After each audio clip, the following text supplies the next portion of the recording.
Hello there. Once again, it's Anton from Anton Bay. And something I've wanted to do for a long time was maybe do some videos on cards. I don't do sports cards or anything like that.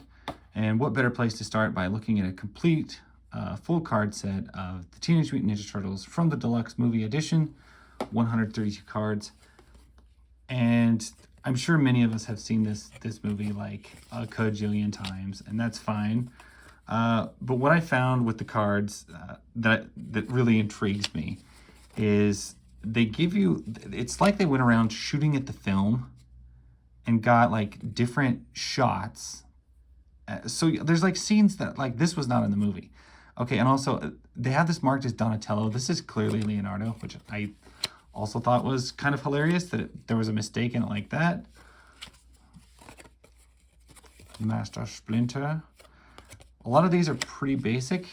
I've noticed probably the most difference is with these shots of April. Like, when did April ever really, I mean, we never see her in that particular face. Casey Jones, the man. I don't know why Danny Pennington got his own introductory card, but he's about to be punched in the face by Shredder, so it works. Look at this scene of Shredder. Where does this come from? This is nowhere in the film.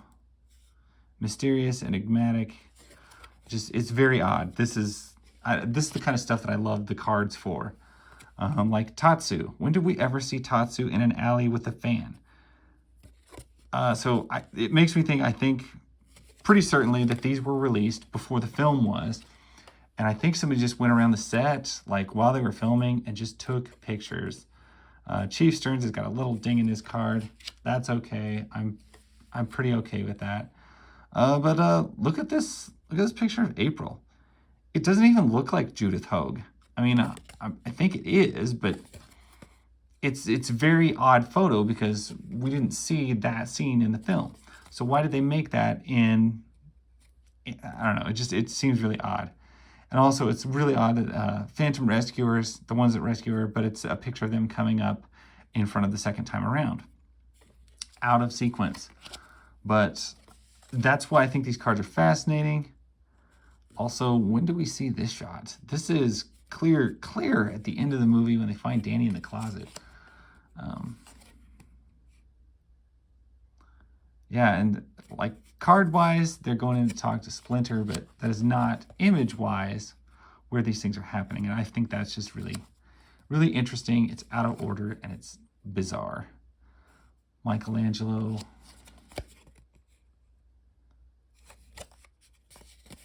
Yeah, this is when he goes out. This is not when he goes out and reads the It's Worse paper. This is when he goes to see Critters. So, yeah, like I said, it's just crazy. They just use different instances that like fill in the thing. They're out of order, and I think that's just fascinating. Turtle Soul Food.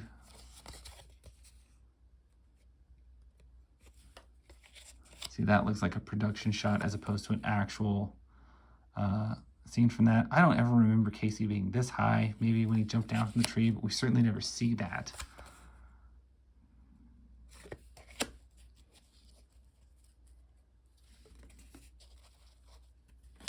Oops, who's the champ, pal?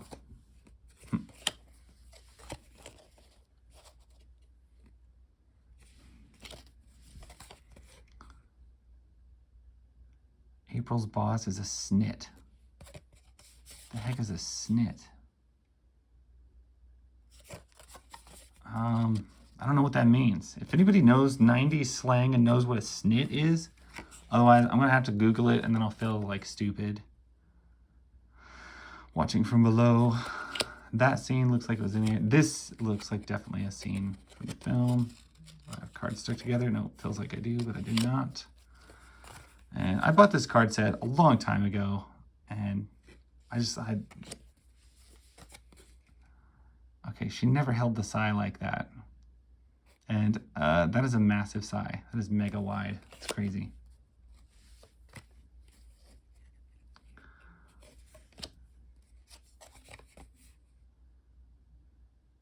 Yeah, okay, she gets punched. So, like, they make this really unclear in the movie what happens. You just hear, like, a sound and then she drops, but You don't ever actually get to see her get decked. There's just like this blur.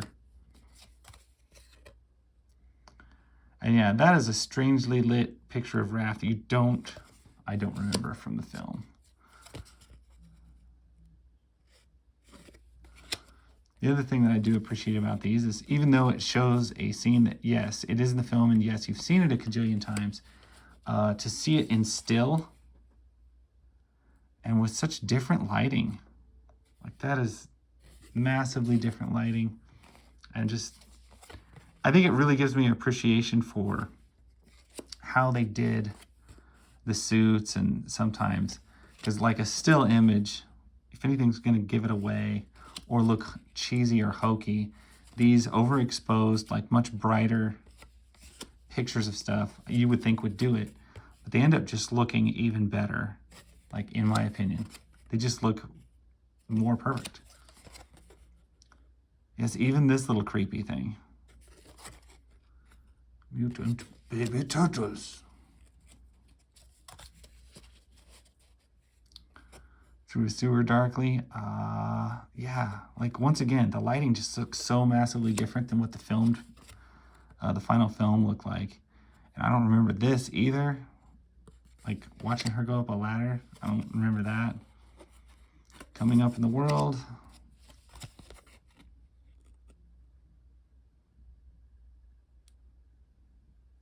See, they're calling this April's pad, but I'm pretty sure this scene is from the farm. And like, that scene is definitely from the farm. So, I don't know. It's just weird because they've got so many, like, things messed up. Distant cousins.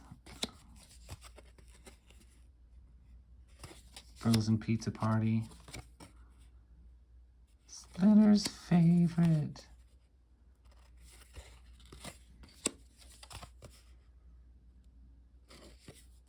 I don't remember that particular image. Ratman manacled.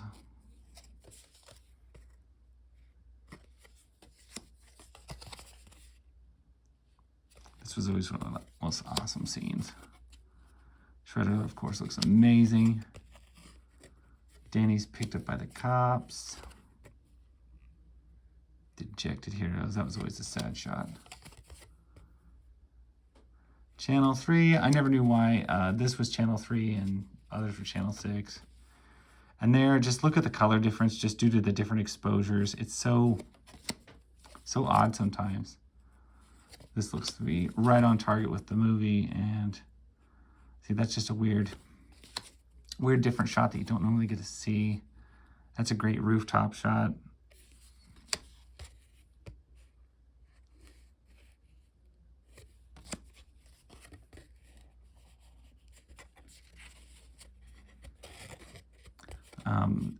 As many of you know, of course, this was originally Leonardo, and in versions since, it's been back to Leonardo, holding his own while everybody else is doing something else. He gets thrashed while defending on his own. Okay, why is she all dirty? She shouldn't be all dirty in this shot, but she is. Also, I don't remember when this takes place. That's a weird picture.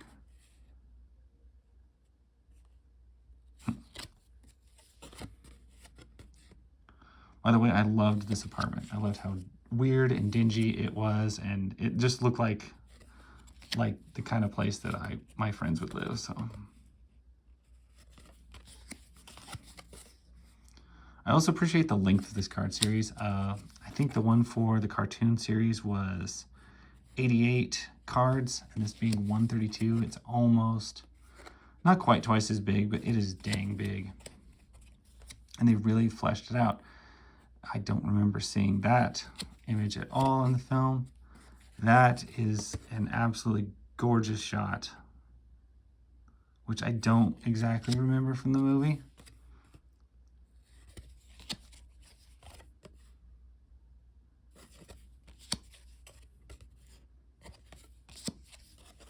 I just thought Splinter looked so nasty while he was hanging on the wall.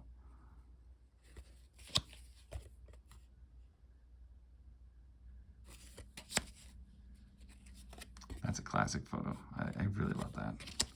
That could be enlarged poster size and stuck on my wall, and I'd be happy with it. Also, you could tell by the captions, like they hadn't seen the movie yet. They didn't know exactly what they were going to say, I think. Because like some of the captions just seem obvious. Go with the line from the film, and then they don't. They just made up some like dumb line.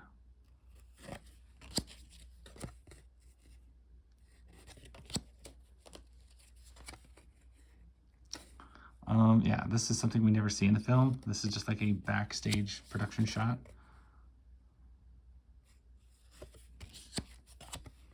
That is something we see in the film, obviously. I guess we really liked pictures of Donatello at this point. It's time to go back, yet this photo is taken clearly in the sewer den while he's actually eating pizza. So maybe they are back. Okay.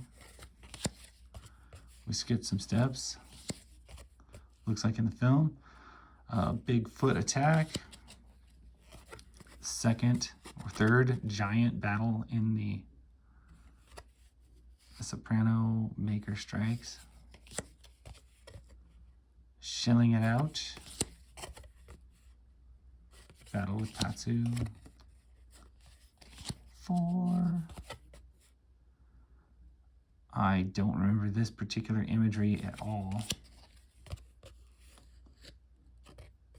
Nor that. Like, these are odd. Like, that's an odd shot. Like, why would you put that on a card? There's much clearer shots going on. There's a good picture.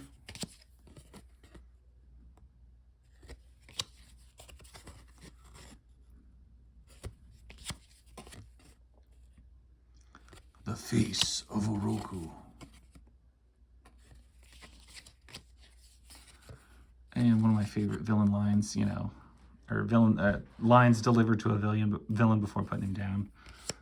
Death comes to us all, Oroku Saki. I love that. Shredder's Great Fall, card 118. Dying Without Honor. Boy, they really got a lot. They really put a lot of cards into like a 5-second clip from the movie. Thank You, My Children. Father and Son Reunited. I love how New York looks in this. The Birth of Cowabunga. April Signs Off. Did I get a card out of order? No, 124. Then you get 125. He Loves Being a Turtle. That was actually earlier. Until Next Crime, another scene that we've never seen. And then you get into these last few cards, which is just behind the scenes stuff that is just really cool. And one of my favorite things about this particular card series, there's Eastman and Laird hanging out with Leonardo. And these are amazing cards. Preparing for the big fight scene. Things like that. Shooting Splinter, which it took quite a few people to run the suit. And they give you a lot of the production like information on the cards, and that's pretty neat. Last minute costume check. They can't tell us on the cards that it's costumes. That ruins the kayfabe. Gang's all here. Anyway, there it is. All 132 cards from this card series. I've looked at a few cards before in the past in the context of other videos, but I really just wanted to do a video with just cards. And this particular set, for obvious reasons, being one of my favorites, was the one to start with. So that's my story. Thank you guys for taking some time watching that with me. If you enjoy cards, especially non-sports stuff, I love looking at sets of cards. So thanks for watching. I'll catch you guys later. Bye.